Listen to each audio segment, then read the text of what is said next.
네, 뭐 코로나19 또 뭐 기후 위기 등 유례없는 상황 속에서 환경에 대한 관심 높아지고 있고 또 해당 부처의 역할은 점점 더 커져가고 있는 상황입니다.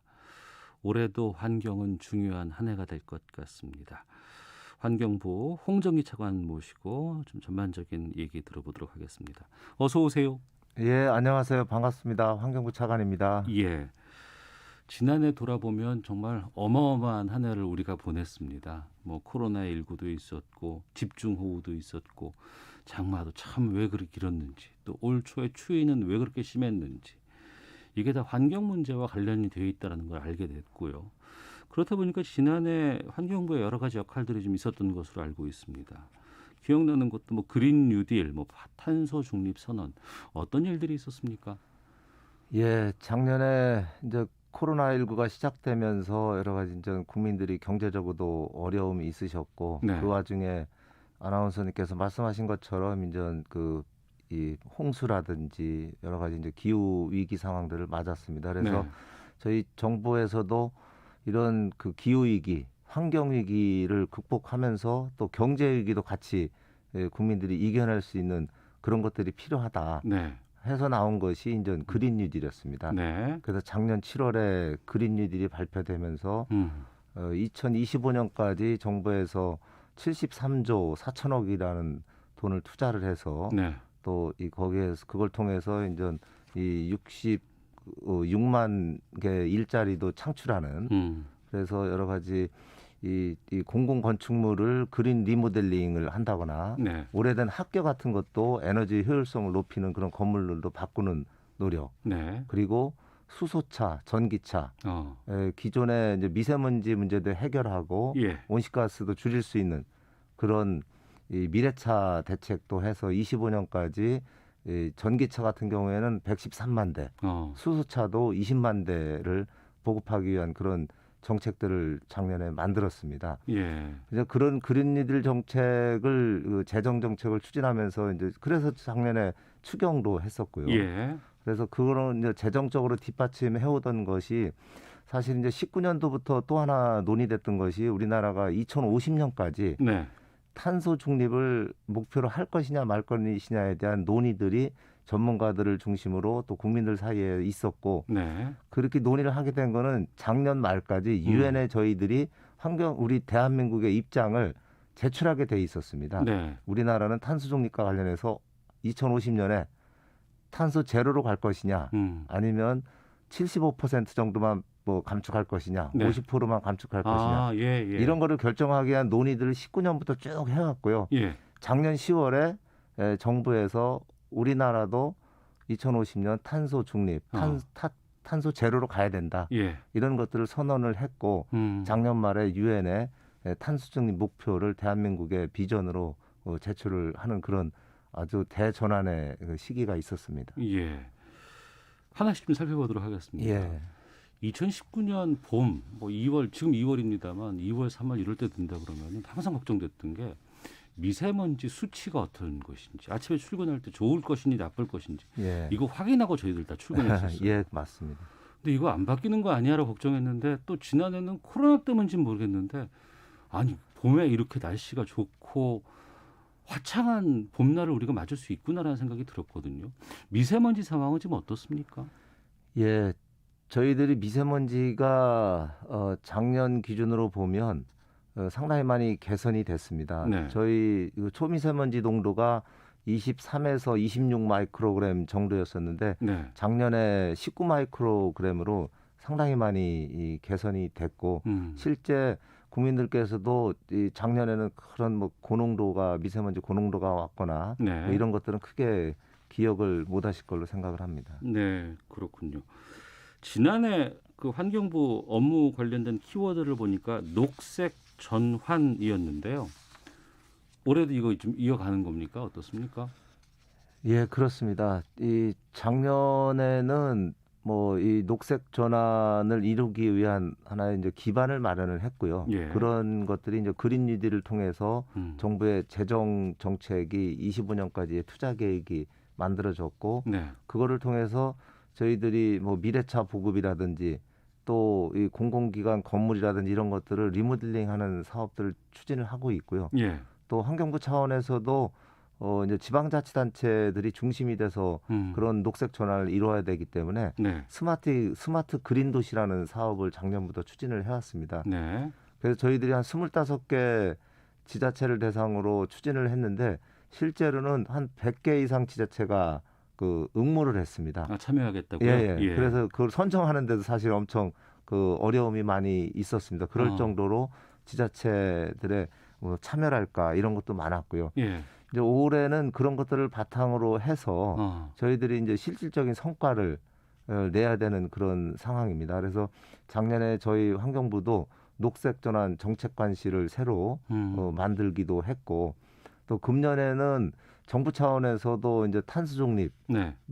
본격적으로 추진하기 위한 여러 가지 이 어떤 시책들도 추진하고 또 탄소 중립을 위한 이 온실가스 감축 어떤 시나리오도 만들고 네. 또 분야별로 에너지 전환 분야라든지 또 미래차 보급이라든지 또 순환경제 분야라든지 이런 분야별로도 국가 차원의 어떤 추진 전략을 만들어 나가는 아주 중요한 그 전환점에 있는 한 해라고 하겠습니다. 네.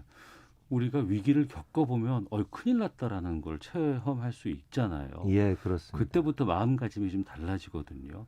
예전에 뭐 온난화 문제 얘기하고 뭐 온실가스 얘기하고 뭐 기후 위기 얘기하면 그 남의 얘기고 먼 얘기 같았는데 지난해 또 그 전에 보면은 정말 피부로 와닿는 것 같아요. 스물스물 가까이 다가오는 것 같은 느낌이 들거든요. 이 기후 위기는 어느 정도의 상황입니까? 잘 아시는 것처럼 우리가 이제 온실가스 감축을 위해서 국제적으로도 많은 노력을 했고 예. 기후변화 협약에도 저희 나라를 비롯해서 이제 우리나라가, 100여십 개 이상 나라들이 이제 가입을 하고 있고 예. 그 파리 협약이 맺어지기도 하고 그래서 국제적인 노력도 많이 이루어지고 있는데 네. 실질적으로 국민들께서는 그런 것들을 이제 피부로 느끼기는 사실 어려움들이 많이 있었을 텐데요. 네. 근데 최근에 2018년 같은 경우에는 엄청난 폭염이 그랬습니다. 있었습니다. 참 많이 더웠습니다. 예, 오랫동안. 엄청 예. 더워서 특히 이제 취약계층, 예. 노인분들의 어떤 폭염 대책이 국가적으로도 중요한 아젠다가 됐고요. 예. 또 작년 같은 경우는 이 홍수 피해가 엄청 심했지 않습니까? 그렇습니다. 그래서 지역에 따라서는 뭐 500년 만에 오는 그 이 비가 내렸다. 네. 저희들이 대체적으로 하천이나 댐을 건설할 때 예. 뭐 100년 빈도, 200년 빈도로 예. 설계한다고 합니다. 예. 근데 그거를 넘어서는 뭐 300년 빈도, 400년 빈도, 500년 빈도의 이런 비가 강우가 집중적으로 특정 지역에 내리는 이런 것들이 이제 기후 변화로 인한 어떤 결과라고 보거든요. 이거는 뭐 우리나라뿐만이 아니라 작년 뭐 호주의 산불이라든지 미국 캘리포니아 문제 또 이 시베리아가 이제 갑자기 온도가 너무 올라간다든지 뭐 여러 가지 이제 기상이변들이 많이 발생이 됩니다. 그래서 작년에 국회에서도 그런 문제들을 인식을 하셔서 기후위기 대응과 관련된 국회 차원의 어떤 촉구하는 결의문이 작년에 여야 합의로 채택이 되기도 했습니다. 그래서 앞으로는 이런 기후위기 문제를 얼마나 효율적으로 대응하느냐. 특히 작년에 또 문제가 됐던 게 우리 수돗물 관련해서도 수돗물 유축 문제가 있었지 않습니까? 그리고 또 일부 이 충청도 지역이나 이쪽에는 매미다방이 또 문제가 많이 됐습니다. 그게 이제 이상 고온 현상으로 인해서 작년에 초, 봄, 겨울 이쪽에 엄청 이 고온 현상이 있었습니다. 그러다 보니까 이런 이 유충이라든지 곤충 같은 것들이 이상 번식하는 그래가지고 그게 농작물 피해를 주고 산림 피해를 주고 또 유충이 이상 번식하면서 이제 수돗물 공급 정수장애까지도 영향을 주는 이런 우리 국민 생활에 앞으로 많은 그 이 영향들을 주기 때문에 거기에 대한 어떤 기후 위기에 대한 적응 대책 이런 것들도 정부 차원에서 아주 세밀하게 준비를 하고 있습니다. 그럼 이 기후 위기를 앞두고 우리가 뭘 해야 될까? 개개인이 어떤 역할을 해야 될까라고 생각했을 때 탄소 줄여야 된다. 화석연료도 안 써야 된다라고 얘기를 하는데 내가 그 줄인다고 얼마나 줄여질까 싶기도 하고요. 2050년까지 탄소 중립 선언하고 제로를 만든다고 하는데 이게 가능한 겁니까? 어떻게 하면 되는 겁니까, 이건? 재작년, 작년에 이제 전문가들 사이에서 그런 것들을 심도 있게 분석을 하고 예. 논의를 해왔었습니다. 네. 그래서 이 우리가 지금 배출하고 있는 이산화탄소를 75%까지는 기술적으로 줄일 수 있다. 네. 이런 그 잠정적인 합의들이 있었고요. 그거 외에 우리가 이 지구 온도를 1.5도 이상 더 올라가지 않게 네. 저희가 지금 이 산업화 시대 이전보다 전 세계적으로는 0.8도 정도가 기온이 올라가 있습니다. 예. 근데 지금 상황에서도 여러 가지 기후 위기 이전 현상들이 나타나고 있는데 더 더워지면 그게 예. 1.5도 이상 올라가면 이제 이 지구가 이 생존하기 어려운 상태가 된다. 예. 그래서 1.5도로 유지하기 위해서는 우리가 2050년까지는 탄소 중립으로 가야 된다는 게 전 세계적인 어떤 공통된 의견들이거든요. 예. 그래서 저희들이 이 탄소 중립까지 가기 위해서는 현재보다 훨씬 더 많은 그 노력 또 기술 개발 뭘 하면 많이 줄어요? 그러니까 기본적으로는 저희들이 우선 이 화력 발전 예. 하고 있는 것들을 일정 시점에 가서는 화력 발전은 이제 종료를 해야 됩니다. 그만해야 그래서 되고. 저희들이 이제 앞으로 추가적인 이제 화력 발전소 건설은 안 하지 않습니까? 예. 이제 그러면은 그게 일정 시점에 가면 이제 화력 발전에서 나오는 이런 온실가스 문제는 해결이 해결되고. 될 수 있어. 그러면 전기는 어떻게 하냐? 그러면 우리 풍력이 됐든 여러 가지 태양광이 됐든 뭐 신재생 재생에너지 뭐 이런 것들. 쪽으로 예, 많이 예. 또 바이오 에너지라든지 이런 예. 형태로 많이 가야 되고 또 하나가 이제 자동차 네. 연료 사용 문제. 전기차 많이 써야 되고. 주로 이제 내연기관차 중심의 이런 예. 건데 그런 것들을 이제 전기차나 수소차로 바꿔주는 그런 노력들도 있어야 되고 네. 우리가 이제 산업 공정에서도 많은 이제 이 혁신 기술들이 도입이 돼서 그 온실가스를 우리나라 이 산업 구조가 주로 이제 온실가스를 많이 배출하는 구조로 돼 있지 않습니까? 그런 것들을 이제 바꿔나가는 예. 뭐 그런 노력들이 같이 이루어져야 되고 또 일반 국민들께서도 우리가 최근에 이제 코로나 때문에 일회용품이 많이 늘어나고 배달도 많이 되고 하지 않습니까? 예. 근데 그런 것들도 사실 온실가스를 많이 그렇죠. 배출을 하는 겁니다. 예. 그래서 일회용품 사용을 줄이고 또 가급적이면은 재활용할 수 있는 구조로 만들고 뭐 이런 노력들이 같이 이루어질 때 우리가 진정한 탄소 중립으로 나아갈 수 있을 거라고 봅니다. 알겠습니다. 당위성은 이해를 하겠는데 예. 친환경 하게 되면 좀 비싸다, 돈이 많이 든다더라 이런 얘기들 참 많이 했었어요. 지금 그린 뉴딜 같은 경우에도 앞서서 뭐 73조라는 어마어마한 금액이 들어간다고 하는데 근데 막상 그린 뉴딜 정책을 펼치겠다고 발표는 했지만 이게 뭔지 좀 이렇게 피부에 잘 와닿지 않는다는 생각이 좀 들기도 하거든요. 좀 쉽게 좀 풀어주시고 이거 하면 어떻게 달라지는 겁니까? 예, 그린 뉴딜 정책이라는 거는 아까도 말씀드린 것처럼 여러 가지 기본적으로 우리가 예전에 이제 환경 문제를 해결하기 위해서 해야 되는 여러 가지 이제 대기 오염 물질을 줄인다든지 수질 오염 물질을 줄인다든지 또 폐기물 발생을 줄인다든지 이제 그런 환경 측면만을 가지고 저희들이 봤었는데요. 그린 뉴딜에서는 그런 기후 위기, 환경 위기를 해소하면서 그것이 궁극적으로는 어떤 경제 문제도 해결하는 그게 돈이 돼요? 돈이 될 수 있는 그런 구조로 가는 겁니다. 그러니까 예를 들면 또 이 뭐 전기차로 간다. 그랬을 때 이 새로운 배터리 기술이 발달되고 그와 관련된 이제 연관 산업들을 키워나가고 뭐 우리가 풍력 에너지를 한다. 그러면 풍력과 관련된 여러 가지 이제 부품 소재들을 개발해 나가고. 그건 또 새로 가보는 길이기 때문에 우리가 또 기술이 좀 뛰어나니까 그렇습니다. 잘 만들고 할 수 있겠군요. 그래서 예를 들면 저희가 지금 이제 수소차에도 많이 집중을 하고 있는데요.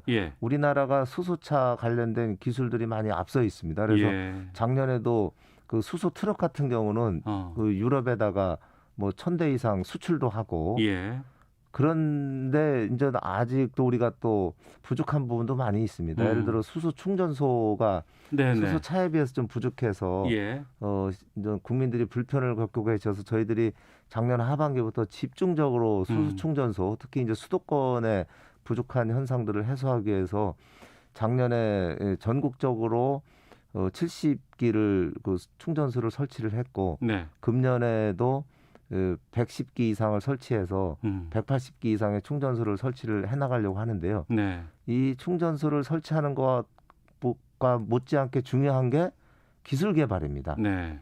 현재 수소 충전소 설치하는데 한 30억 정도 들어가는데요. 어. 거기에 들어가는 부품을 봤을 때는 한 30% 정도가 우리 국내 기술이고 예. 나머지 70%는 아직 해외에 의존하고 있는 상태입니다. 그래서 예.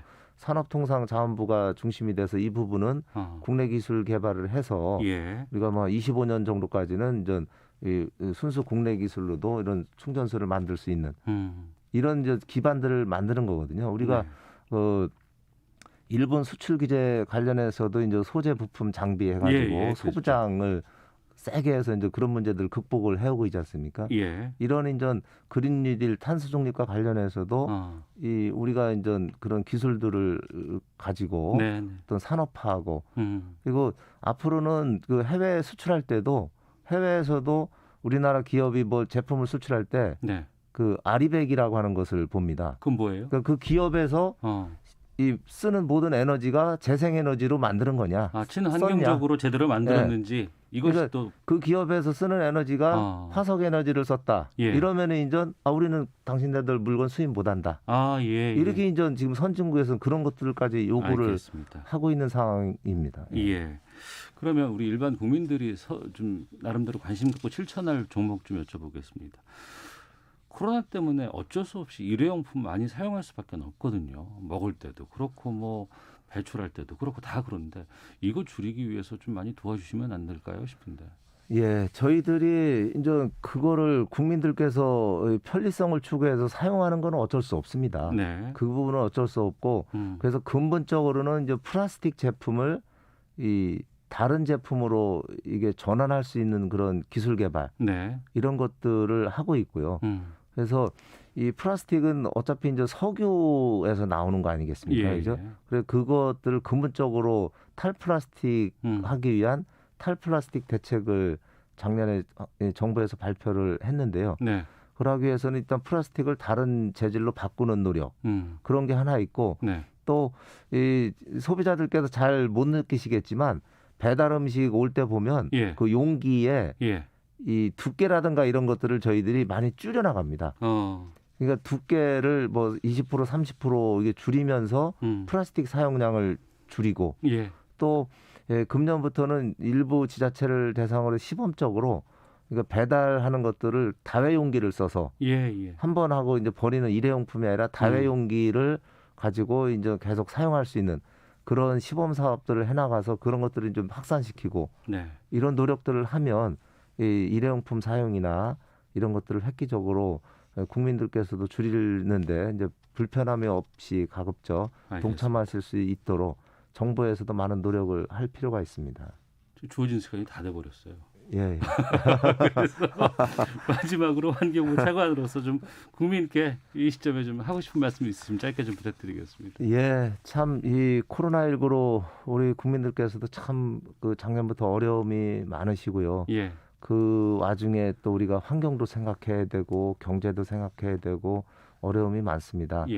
근데 우리가 중요한 것은 어찌됐든 간에 지금 우리가 바꾸지 않으면 미래 세대의 이 어떤 인류 문명의 지속성이라든지 인류 생존이 우리가 보장할 수 없다고 봅니다. 그런 측면에서 우리가 지금 바로 우리부터 뭔가 바꿔나가는 노력을 같이 했으면 좋겠고요. 그 과정에 정부나 우리 지방자치단체나 국민들의 노력을 좀 쉽게 하실 수 있도록 최대한 그 지원하고 도와나가도록 하겠습니다. 알겠습니다. 여기까지 듣도록 하겠습니다. 지금까지 환경부의 홍정기 차관과 함께 말씀 나눴습니다. 오늘 말씀 고맙습니다. 예, 감사합니다. 이어서 교통 상황 살펴보고 헤드라인 뉴스 듣고 들어오겠습니다. 교통정보센터 공인혜 리포터입니다.